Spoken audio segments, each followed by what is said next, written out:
to hop up on here to make sure everybody is aware of what is going on right now. I am seized, obviously, by the Charlie Kirk assassination trial, and I want to make sure I'm breaking down to the public what is happening, because there is a hearing live right now, the defense versus the prosecution. Prosecution is representing Erica Kirk because she is the victim on this case, and you might recall that Erica did this news hit a while ago. It was kind of weird, where she just asserted, and then they passed around, that she really wanted to make sure that her right to a speedy trial was observed, okay? And I was like, okay, that's kind of weird, like, why? How every time Candace starts digging into something, the internet completely spirals out of control. People just lose their minds overnight. It's like clockwork. She drops a podcast or a tweet, and suddenly the same crowd starts acting unhinged, especially those Fed slope believers who treat every word like it's a crisis alert. But this time, it went way beyond the usual chaos and hit a whole new level of wild behavior. Yesterday was different, and not in a good way. The stuff they were posting about Candace wasn't just wrong. It was straight up outrageous and hard to believe anyone could take it seriously.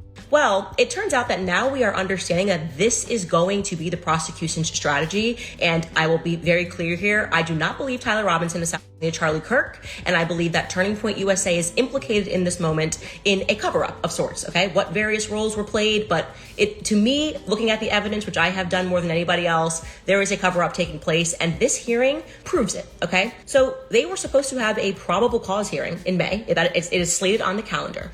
When they agreed to do this in May, the defense, Tyler Robinson's defense, was like, well, we shouldn't set a date until we all get our discovery requests. And they were like, we're just going to put it on the calendar. Don't worry. We're just going to throw it on the calendar. And then, of course, if you guys don't have what you need, the case will not go forward. Lo and behold, Erica goes on Fox News and says, I want to make sure it's a speedy trial on the victim, whatever. One of the most unhinged people even went as far as tagging the president of France, claiming he could somehow help track down hidden assets tied to Candace Owens. Yeah, seriously, that actually happened, and people were running with it like it made sense. This whole thing turned into a full-blown clown show, no question about it. And don't worry, I'm going to break it all down so you can see exactly how ridiculous it got. But before that, you need to understand what set all of this off in the first place, because there's a specific group behind it. They call themselves conservatives, but they fully back the current administration and push the official narrative from people like Charlie Kirk without questioning a thing. And that's where things start getting messy. So now we're hearing that directly from the defense, and the prosecution is not disputing this, they both agree, that the ATF and the FBI will not hand over their data files that they have had in their possession since September, despite multiple requests from the defense. They're like, we literally cannot have this hearing because we have not been given any data files. What am I talking about? This is crucial. Erica's team is arguing, we want the hearing to go through anyways, it's just a probable cause hearing. Okay, but they are basing this probable cause hearing, they want this to be televised, and they're gonna say, what evidence do you have that Tyler Robinson did this? Anyway, this whole situation kicked off from an Instagram story Candace posted right in the middle of that Friday hearing, and it set everything off instantly. During the hearing, the defense team asked for more time, saying the FBI hadn't handed over anything. No evidence, no findings, no serious analysis reports at all. It gets even crazier because they claim they still hadn't even seen the alleged weapon, even after asking for all the documents way back in September. At the same time, the FBI refused to hand over their findings and wouldn't agree to delay the preliminary hearing either, which only made things more tense. They kept pushing forward, and that's when Candace really lost her patience. She got fired up, and you could tell she wasn't holding anything back. She went straight to Instagram and started venting live, putting everything out there in real time. And this is where things really start heating up. And the prosecution is going to say, well, we have his fingerprints that are on the gun. Well, what they're not telling you is that they're saying they have his fingerprints on the gun. That's just a summary report that the FBI gave to the defense. The defense is saying, okay, now can we see the digitized files? Can we see the fingerprints? Can we see your process and how you got this? No. You just get the summary. The summary report is all you need. No, actually, we need to make sure that what you're saying you saw and what you have is real. Also, aren't there 5 other sets of print? No, all you get is our summary report saying that Tyler Robinson's fingerprints are on the gun. Wait a second. What evidence are we even talking about here? From day one, all we've been hearing is that there's this massive pile of proof, this overwhelming amount of evidence that's supposed to seal everything shut. Andrew Kovod even claimed that if 90% of it got tossed out, the remaining 10% would still be enough to sentence Tyler. That sounds serious, but here's the twist. So far, the defense hasn't actually received any of that real evidence, just reports and summaries written by the prosecution. Similarly, the ATF is also refusing to hand over for some unknown reason. It actually is kind of a known reason, like we don't know, but we know the reason of talking about the gun. They are also unable to get the chain of custody. Again, probable cause hearing. Erica's prosecution is going to say, well, we saw Tyler Robinson get onto the rooftop at this time. We saw Tyler Robinson get into his car at this time. Well, the defense is saying they won't give us the chain of custody. So basically, we can't dispute anything they're saying. It's possible, highly possible, that actually those images were taken on a different day. Think about those messages everyone saw being shared around. That's exactly what the defense got too. Not the real data, not the metadata, not the original digital files, and not even access to the actual phone itself. Instead, they were handed PDFs that's supposed to replace the full picture. That's where things start raising eyebrows. Anyway, back to Candace going off, because this is where it really starts to escalate. No, but seriously, how wild is that? How is this being treated like it's normal from the very start? The conclusion was already locked in and there's no doubt about it at all. How do we know if you don't hand us over the files, if we can't see the chain of custody, how these files were created, who it was transferred over to? Otherwise, all we have is a report that says, well, Tyler Robinson, the FBI concluded, jumped onto the rooftop at 12:19 p.m. before taking a shot at Charlie Kirk. We don't have to give you any more.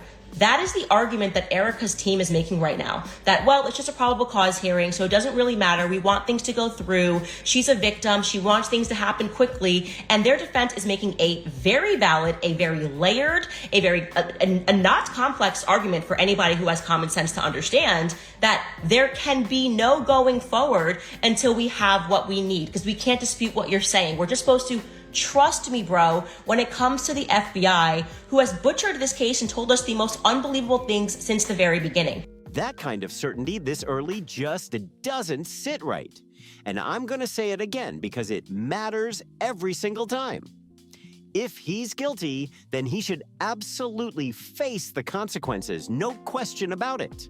But at the same time, he still has the right to a fair trial, doesn't he? His defense team should be able to actually review the materials, go through the footage, and examine everything properly. And then there's that video everyone keeps talking about.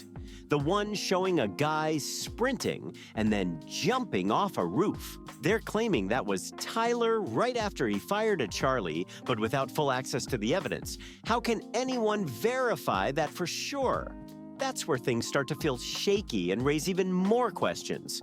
But here's the real question.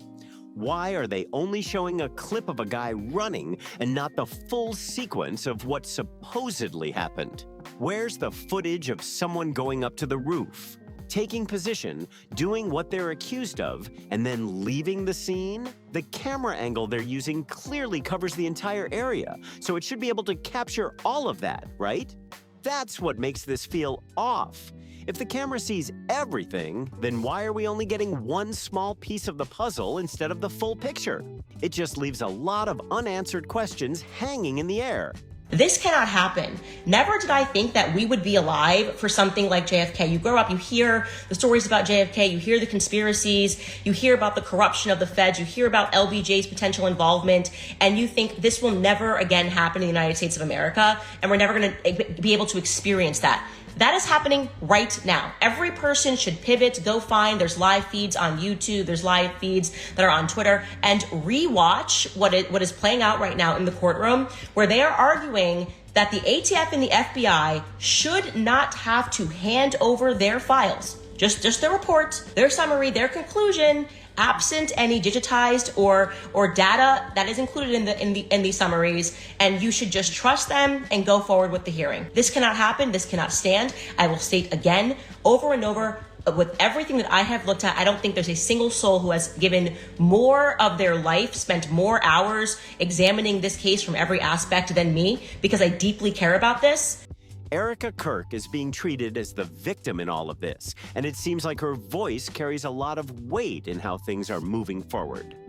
From the outside, it looks like she's heavily influencing the direction, almost like she's the one giving the green light and saying, "Yeah, this makes sense. Let's move fast on it."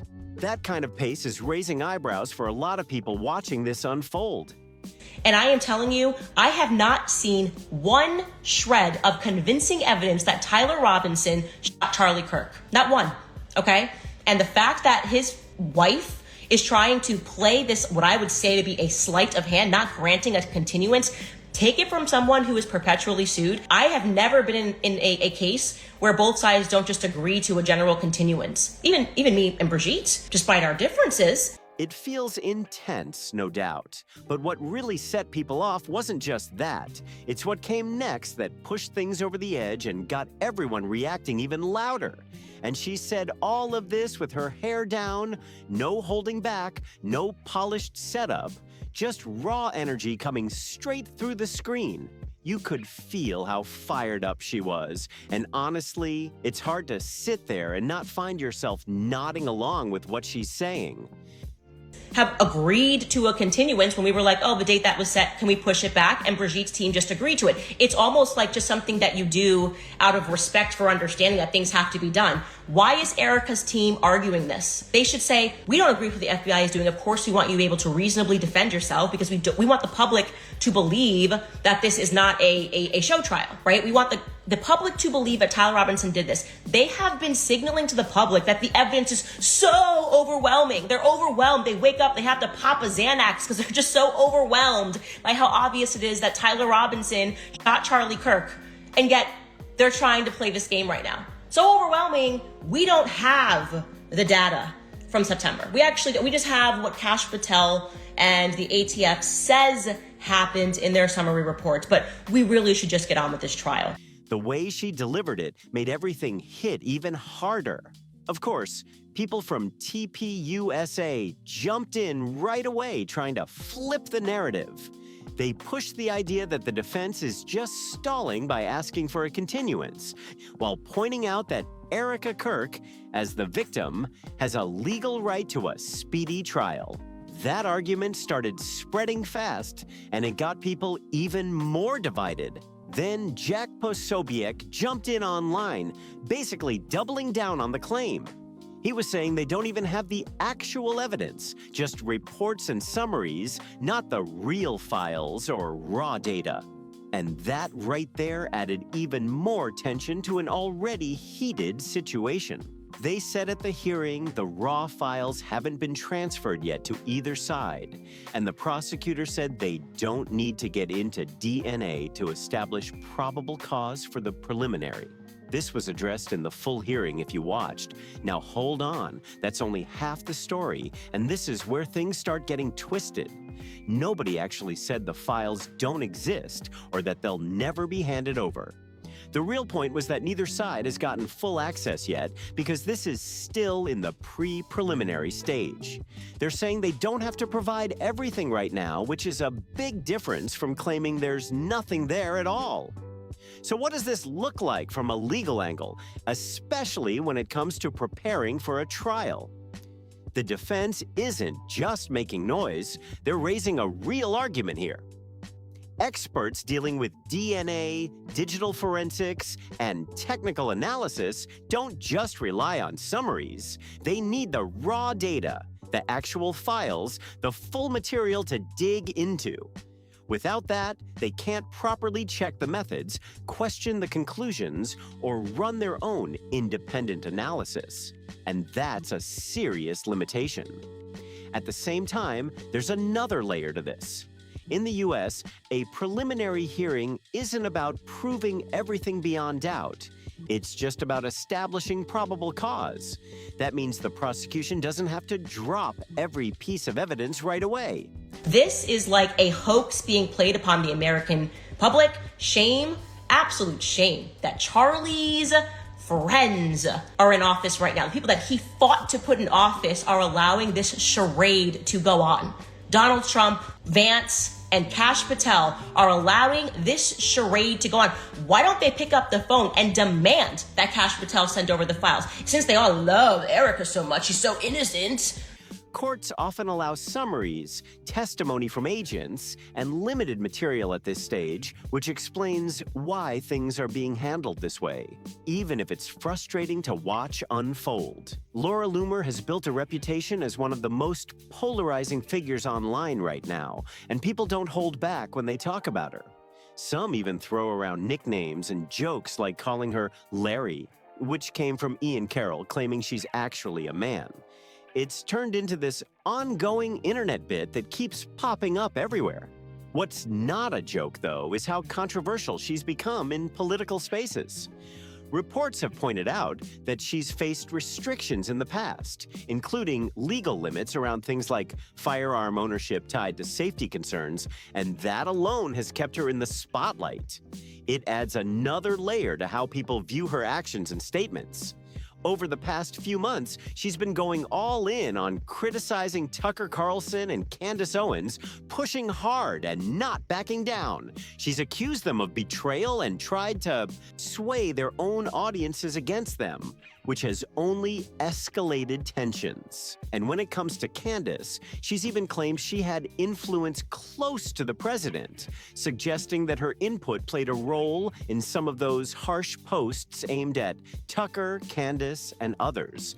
And that claim alone stirred up a whole new wave of reactions. She's so wonderful. We love her. We want the public to get off of her. So why don't you pick up the phone and command your FBI and your ATF to hand over the files so Erica can have her speedy trial? Oh, I know, because it didn't happen. We all know the story that they are giving us is absolute fed slop, but this trial that is going on right now should awaken everybody's eyes to how despicable the narrative is that they are trying to serve us, okay? Truth does not fear introspection. Send over the files, okay? And bring us to your side. But don't think that we're going to fall for this nonsense of a summary report and you presenting, there's so much evidence, it's overwhelming. No one believes this. And I am literally on fire right now and just needed to rant because I'm watching this and shouting at my screen because I cannot believe the audacity of Erica Kirk, okay? People, you can call me whatever you want. I'm happy to be public enemy number 1, 2, and 3. I find her to be malevolent. And that's all I'll say about that. Anyway, Laura really took things to another level yesterday when she went straight at Candace, and it wasn't subtle at all. She went all in with her posts, throwing out sharp comments and pushing hard, which instantly grabbed attention online and got people reacting fast. Now let's look at what actually went down. Here are some of her tweets, along with how Candace fired back, because the exchange between them is where things really start to heat up. But the president has had enough of Tucker shit.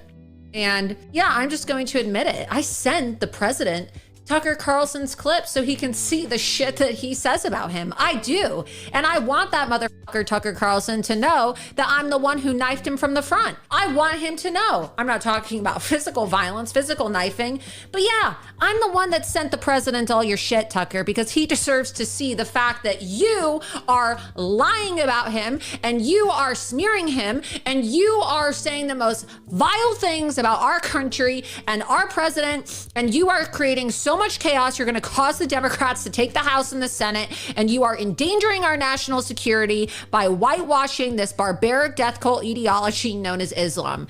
It all kicks off with this tweet right here. Who has the worst destiny? Candace Owens' children. Imagine having that evil bitch as your mom. Poor kids. they will probably need serious therapy to deal with the long-term social ramifications of having Candace as a mother. So I just hope that he knows that, yes, Tucker, there are people out there who actually have the courage to take your drivel and take your bullshit to the president and to stand up against you. I don't know who Tucker Carlson thinks he is. He thinks he's so popular. Even President Trump today called him out and said he's like a third-rate podcaster. I don't know why Tucker Carlson thinks he's so fucking special. He's not.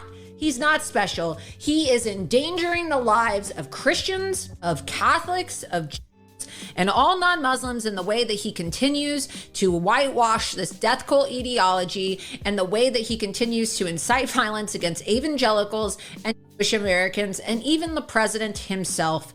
I wonder if she's an escrow to her children, as she is to Erica and her kids. I love this tweet, because Laura Loomer is a person that has been attacking Charlie just days and weeks before he was UNA. Okay. Viciously attacking him on Next. And now she's like this kind of warrior or the protector of Erica Kirk and Charlie Kirk's legacy. Then she follows it up with another post, and this one really pushes things even further. She starts making claims that immediately get people talking, and you can see how fast it begins to spread once it's out there. It's the kind of statement that grabs attention right away and pulls even more people into the drama.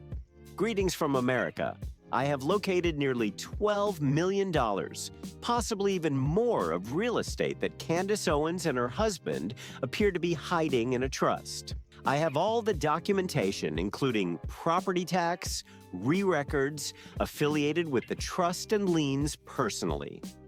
I also have copies of all the deeds. I would be thrilled to be put in touch with your lawyers so I can assist them in locating any assets that may not have been listed in the discovery process of your wife's lawsuit against Candace Owens and her husband George for Farmer. Please DM me on Next, and it would be my utmost pleasure to assist your aggrieved wife in getting justice. At some point, it just got out of control. Seriously, it was getting embarrassing to watch. Laura didn't just post once or twice. She went on a full spree, dropping what looked like 30 or even 40 tweets back to back about the exact same thing. It felt non-stop, like she just kept going without slowing down. Every post circled around the same claims too. Tagging people over and over, bringing in lawyers, tagging Candace directly, and even looping in others to amplify it. The core message didn't change. She kept pushing the idea that Candace was hiding assets, that there were secret properties, and that certain parties should be made aware so they could go after everything she owns. It turned into a loud, chaotic flood of accusations that had people stunned. Here are some of Candace's responses, and you can tell she wasn't taking any of it seriously at this point. She fired back with sarcasm, saying, "I'm so scared the Larry rumor is going to find my hidden LLCs.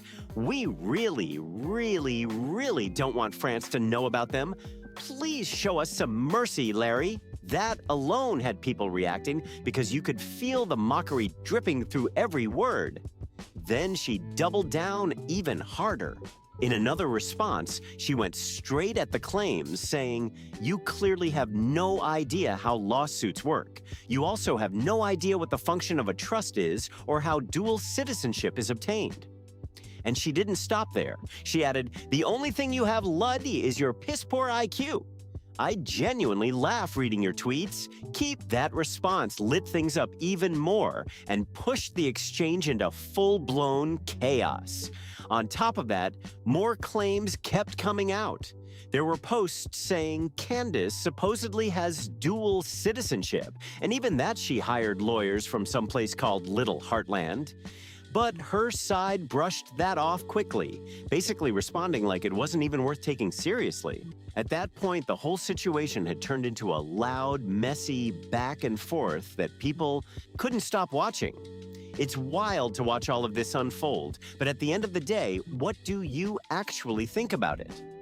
Are these just empty threats and online noise, or is this something that should genuinely be taken seriously? Is this just someone going too far on the internet, or does Candace have a real reason to be concerned here? And circling back to the trial, what's your take on that part? Should the defense be given more time to prepare, or do you think things should keep moving as they are right now? There's a lot to unpack, and people are clearly split on it. If you're following this and want to stay in the loop, make sure to like and share so more people can see it. And if you haven't already, hit subscribe and turn on notifications so you don't miss what comes next.